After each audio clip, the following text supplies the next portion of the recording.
আৰু ডক্টৰে লিখি দিয়া ঔষধসমূহ আমি ফাৰ্মাচিষ্টৰ ওচৰলৈকে গৈ ঔষধসমূহ ক্ৰয় কৰোঁ। নমস্কাৰ, মই নৱজ্যোতি কলিতা।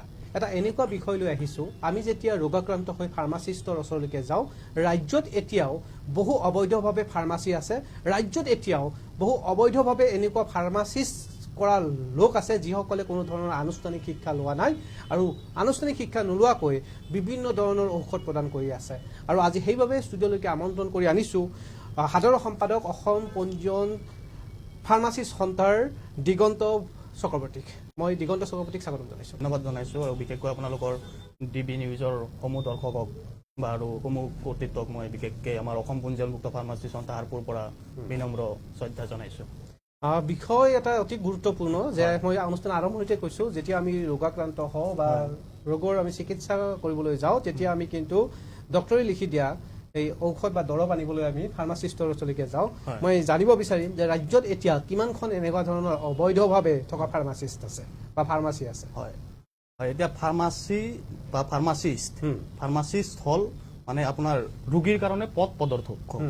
মানে আপোনাৰ ধৰক বেমাৰ হ'ল, কিবা হ'ল, ধৰক এতিয়া আপোনাৰ ডাঙৰ এটা বেমাৰ হ'ল, বোলে ফাৰ্মাচিষ্ট এখন ওচৰত গ'লে তেওঁ কৈ দিব যে ইমান এইটো ডক্টৰ দেখাওক বা এইটো মেডিচিন খাওক। এই ক্ষেত্ৰত কি হৈছে, ৰাজ্যত মানে আজি নহয় বহুত তাহানিৰ পৰাই মানে বিভিন্ন মানুহে কিছুমান ডক্টৰৰ ওচৰত কেইদিন থাকি কিছুমান মানুহৰ পৰা দুটামান মেডিচিনৰ নাম শিকি ইউটিউবত জ্বৰৰ মেডিচিন বুলি পেৰাচিটামল, ডলো খাব লাগে এইবিলাক শিকি মানে ৰাজ্যখনত মানে আজিৰ তাৰিখত লক্ষাধিক অবৈধ ফাৰ্মাচী আছে। এইটো খালি গুৱাহাটী মহানগৰীতো আছে, ধুবুৰীৰ চৰতো আছে, তাৰপিছত নগাঁৱৰ চৰতো আছে, গোলাঘাটতো আছে আৰু গুৱাহাটীৰ মাজতো দিছপুৰৰ আশে পাশেও আছে।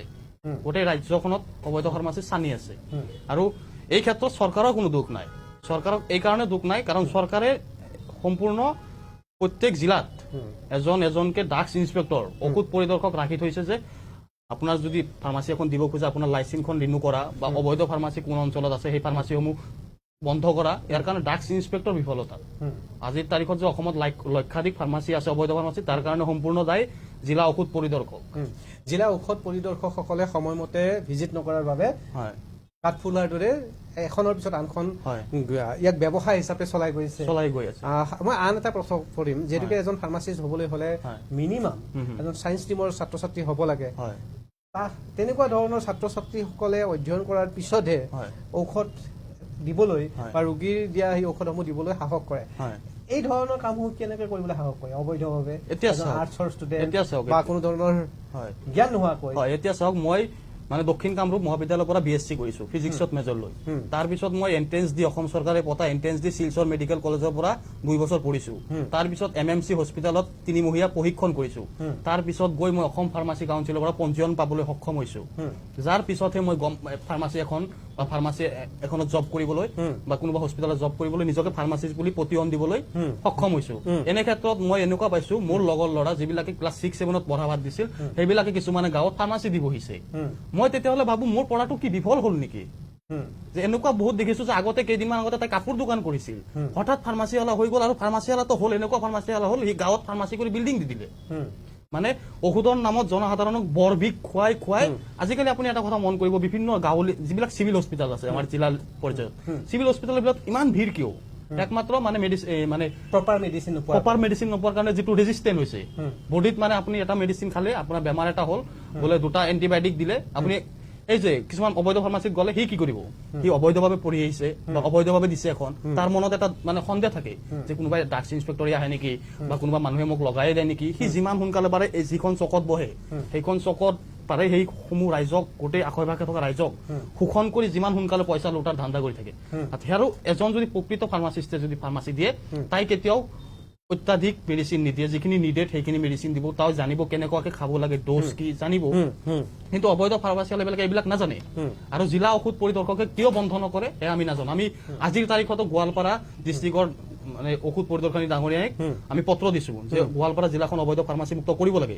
আমি কামৰূপ ৰুৰেলৰ আপোনালোকে কি পদক্ষেপ লৈছে এতিয়ালৈকে অসম পঞ্জীয়নভুক্ত ফাৰ্মাচী সন্থাৰ তৰফৰ পৰা? অসম পঞ্জীয়নভুক্ত ফাৰ্মাচী সন্থাৰ তৰফৰ পৰা আমি অসমৰ প্ৰতিখন ড্ৰাগছ ইন্সপেক্টৰক, প্ৰতিখন নহয় 80% ড্ৰাগছ ইন্সপেক্টৰক আমি ফিজিকেলি লগ কৰি কৈছো অবৈধ ফাৰ্মাচী বন্ধ কৰক। আমি খালি কওঁ বন্ধ কৰক, তেওঁলোকে খালি কয় বন্ধ কৰিম। বন্ধ হোৱা নাই। আমি কেতিয়াবা কোৱাৰ ফলত যেতিয়া আমি বেছি পত্ৰ দিওঁ, বেছি হেঁচা দিওঁ, কেতিয়াবা আমি গণতান্ত্ৰিকভাৱে ড্ৰাগছ ইন্সপেক্টৰ অফিচত যাই বহি দিওঁ, আমাৰ ল'ৰাবিলাকে বহি দিয়ে। তাৰ ফলত 2-1 দিনৰ কাৰণে দুখন এখন ফাৰ্মাচী বন্ধ কৰে, কিন্তু আচৰিত দুৰ্ভাগ্যজনক কথা, সেই ফাৰ্মাচীসমূহ এসপ্তাহ 15 দিন পিছত খোলা খায়। ডাঙৰ প্ৰশ্ন যে ৰাজ্য চৰকাৰৰ তৰফৰ পৰাও এই বিভাগটো চোৱাৰ বাবে বিভাগীয়ভাৱে ঔষধ পৰিদৰ্শকৰ দায়িত্ব দিয়া আছে, কিন্তু কোনো ধৰণৰ দায়িত্ব সঠিক ৰূপে নোহোৱাৰ বাবে এনেকুৱা ধৰণৰ অবৈধভাৱে কাঠফুলাৰ দৰে এখনৰ পিছত আন এখন ফাৰ্মাচী হৈ আছে, আৰু ই আমাক বিষ খুৱাই আছে একাংশ ফাৰ্মাচিষ্ট অবৈধভাৱে ফাৰ্মাচী। আৰু এওঁলোকৰ বিৰুদ্ধে বিভিন্ন সময়ত যদি চৰকাৰী ব্যৱস্থাপনা বন্ধ কৰে আৰু পৰৱৰ্তী পৰ্যায়ত তেওঁলোকে খুলি লয়।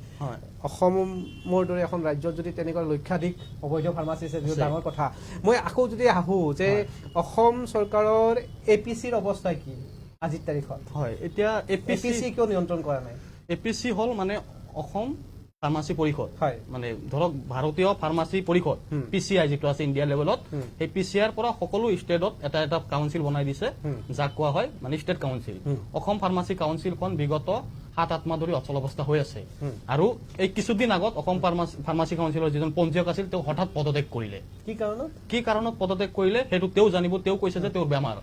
আপুনি এটা কথা ফ্ৰেংকলি ভাবক, কাৰোবাৰ বেমাৰ হলে চাকৰিৰ কাৰণে আপুনি ছুটি লয়, পদত্যাগ কৰা ইতিহাস কোনোবা আন এজন ব্যক্তি তাত আহিব চাগে। নাই, অসম ফাৰ্মাচী কাউন্সিল যিটো আছে সেইটো স্বয়ংক্ৰিয় সংস্থা, ইয়াত চৰকাৰে পঞ্জীয়ক নিয়ন্ত্ৰণ দিব নোৱাৰে। 2015 চনত মানে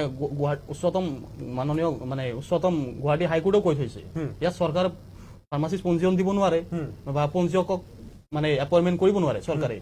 2015 চনত হাইকোৰ্টত কোৱা আছে, আৰু তাৰ ওপৰত ডাঙৰ কুৱেশ্যন হৈছে যে অসম ফাৰ্মাচী পৰিষদৰ যিখন কমিটি আছিল সেইখন 2023 চনৰ ফেব্ৰুৱাৰী মাহত ভংগ হৈছে।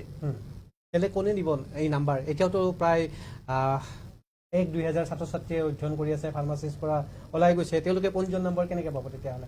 সেইটোৱেতো কথা। কালি ৰাতি 3টালৈকে মোক ৰাতি 3-4টালৈকে ফাৰ্মাচিষ্ট পঢ়ি অহা বিফাম পৰা ল'ৰা ছোৱালীবিলাকে মোক ফোন কৰি মোক প্ৰেচাৰ কৰে যে আপুনি ইউনিয়নৰ সম্পাদক, আপুনি কিয় নোৱাৰিব, আপুনি পঞ্জীয়ক দিয়ক। এতিয়া মই কেনেকে পঞ্জীয়ক দিম? মইতো অসম ফাৰ্মাচী কাউন্সিলৰ পঞ্জীয়ক নহয় না, মই কেনেকে পঞ্জীয়ক দিম? এতিয়া অসম ফাৰ্মাচী কাউন্সিলৰ যিজন পঞ্জীয়ক আছিল, তেওঁ মানে প্ৰায় 1,500 ছাত্ৰ ছাত্ৰীৰ ভৱিষ্যত এটা টেমাত ভৰাই তেওঁ পঞ্জীয়ন মানে পদত্যাগ কৰিছে। আৰু আচৰিত কথা যে মানে 2015 চনত কোৱা আছে যে পঞ্জীয়কক মানে অসম ফাৰ্মাচী কাউন্সিলৰ পঞ্জীয়কক মানে চৰকাৰে এপইণ্টমেণ্ট বা এণ্ট্ৰেন্স কৰিব নোৱাৰে। তাৰ কাৰণে যিখন ফাৰ্মাচী কাউন্সিলৰ এটা 11জনীয়া কমিটি থাকে, 6জন হয় নিৰ্বাচিত, আমাৰ ফাৰ্মাচিষ্ট বিলাকে ভোট দি 6জনক নিৰ্বাচিত কৰে, আৰু 5জন হয় নমিনেটেড।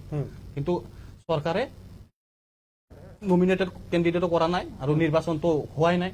নিৰ্বাচন হোৱা নাই, ইয়াৰ কাৰণে আৰু এটা কথা আছে, মানে যোৱা এপ্ৰিল মাহত 27-29 তাৰিখত নিৰ্বাচন হবলৈ মানে ডেট ঘোষণা কৰিছিল, যিটো নিৰ্বাচন হৈছিল প্ৰায়, কিন্তু নিৰ্বাচনখন সম্পূৰ্ণ আইন বিৰোধী হোৱাৰ বাবে, কাৰণ pharmacy council election rule, Assam pharmacy council election rule 1959 মতে ইলেকশ্যন হ'ব লাগে বেলেট পেপাৰত, আৰু any kind of mode of election যদি চেঞ্জ কৰে তেতিয়াহ'লে আপুনি এখন অসম বিধানসভাৰ পৰা বা কেবিনেটৰ পৰা এখন মানে কি কয় পাৰিত কৰিব লাগে বস্তুটো। কিন্তু সেইটো পাৰিত নকৰাকে এইবাৰ অনলাইন ইলেকশ্যন পাতিব গৈছিল, যিটো আমাৰ সম্পূৰ্ণ ডাউটফুল লাগিছিল, আৰু গুৱাহাটী উচ্চতম ন্যায়ালয়ৰ মহামান্য চিফ জাষ্টিছেও কৈছে অনলাইন নিৰ্বাচনটো ফৰ্ট হোৱাৰ চান্স আছে। তাৰ কাৰণে নিৰ্বাচন স্থগিত হৈ আছে।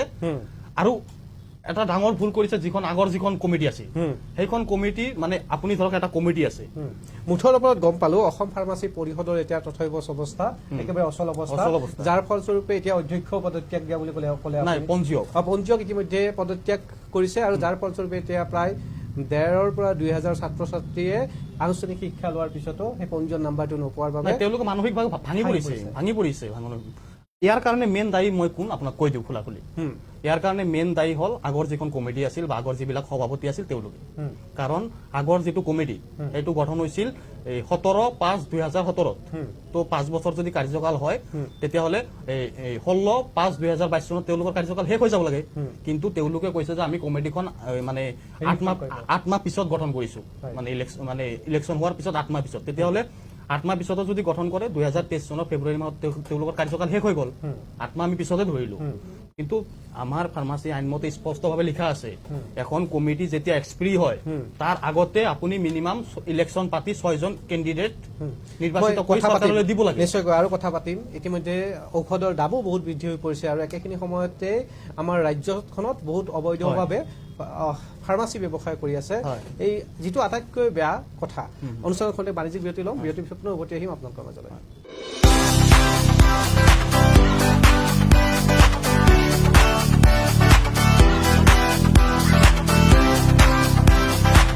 Join USTM.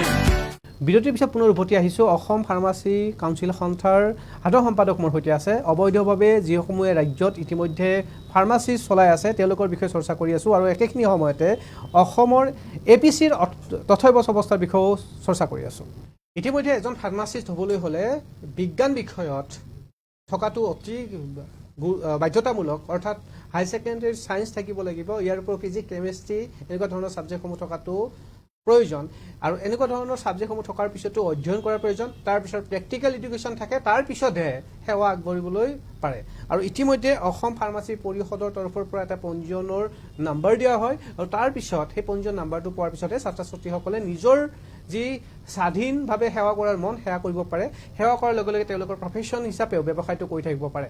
ৰাজ্যত শেহতীয়াভাৱে প্ৰায় ১,৫০০ৰ পৰা ২,০০০ ছাত্ৰ ছাত্ৰীয়ে ইতিমধ্যে ফাৰ্মাচী শিক্ষা গ্ৰহণ কৰা বুলি ইতিমধ্যে সম্পাদকে কৈছে, কিন্তু তেওঁলোকে এতিয়ালৈকে পঞ্জীয়নৰ নাম্বাৰটো পোৱা নাই, যাৰ বাবে এতিয়া তথ্যবচ অৱস্থা সাধাৰণ সম্পাদকক ফোন কৰে যে অসম পঞ্জীয়ন ফাৰ্মাচী সন্থাই কি কৰি আছে।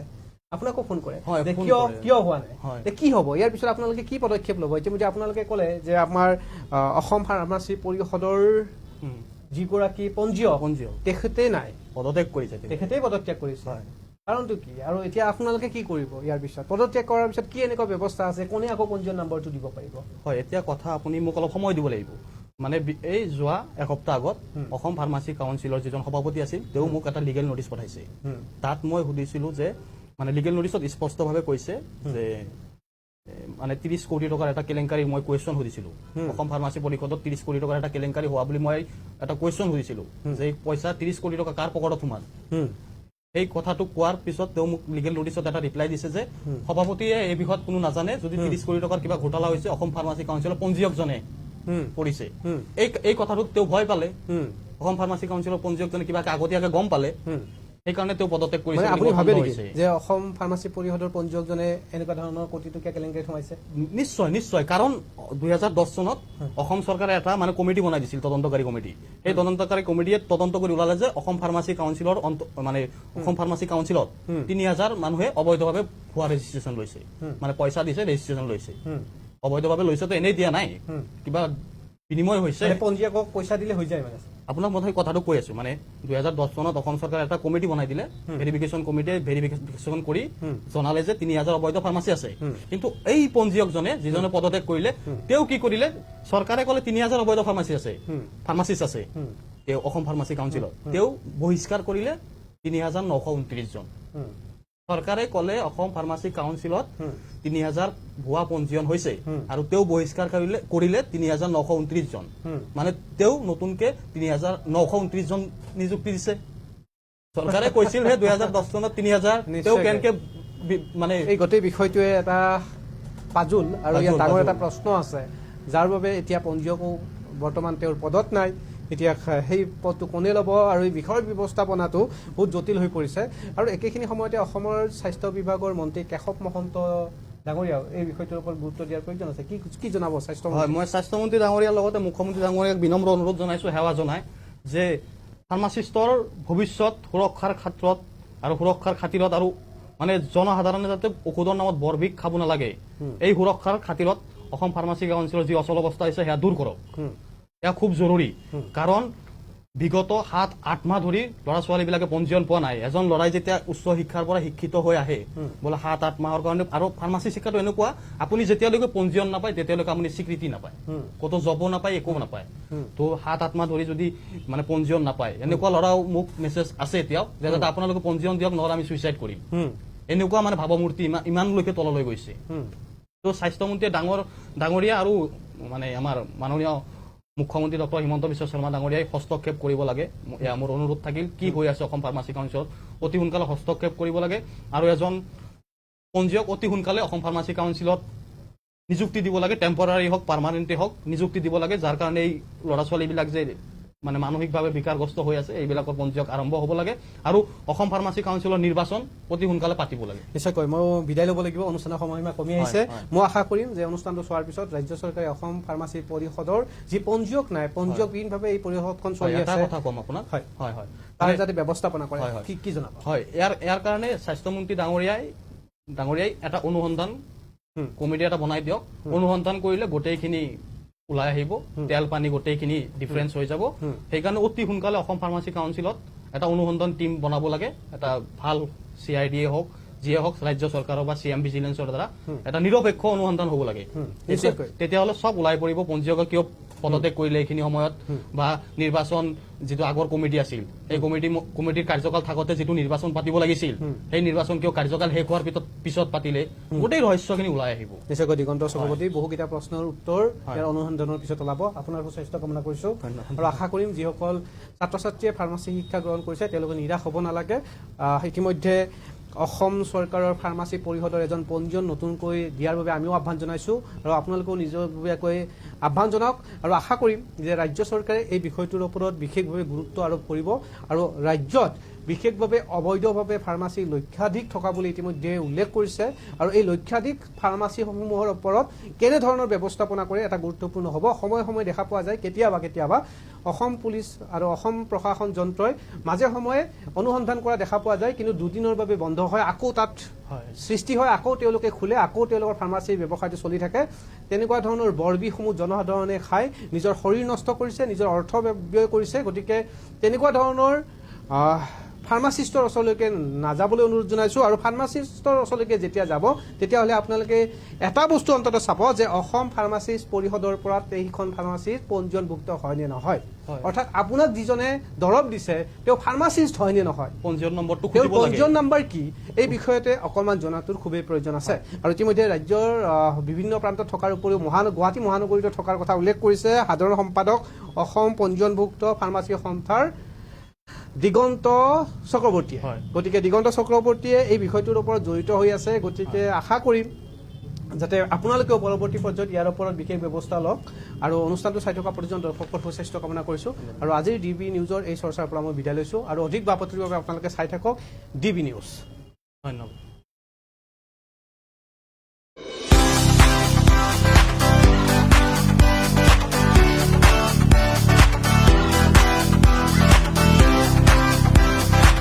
Join